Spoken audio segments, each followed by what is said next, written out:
I have shown quite a bit. Early on I showed in a lot of jury shows. Didn't start doing solo shows till I was established as somebody, significant as a watercolor painter. After Chicago, that was, in a way, in my mind, that gave me my own credibility. I always thought this would be a success once I had a big city gallery, and so I did that bit for a few years. And out of that, I began to get invitations to show and things, and so that's allowed me to get a record of some shows.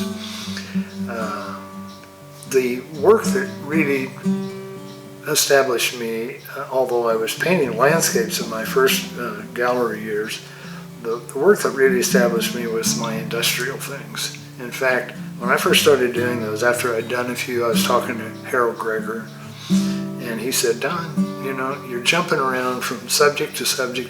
I'd make 6 or 8 paintings, which for me was a year. So it didn't seem like jumping around.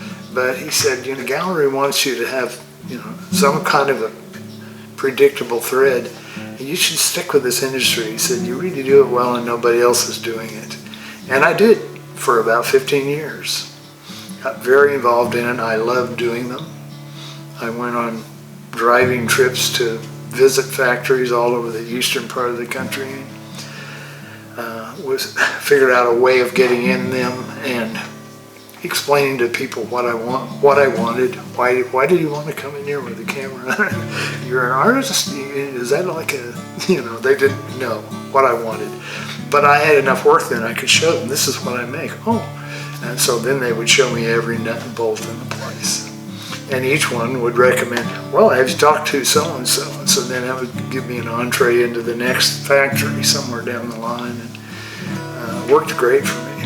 Yeah. I only stopped doing that when we bought this Kansas property.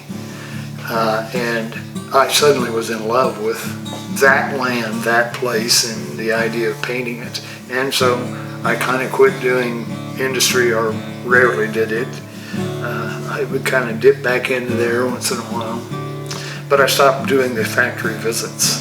So that vibe, that sense of, that feel for it was not near as strong when I was just going back and looking at old photos and trying to go off memory.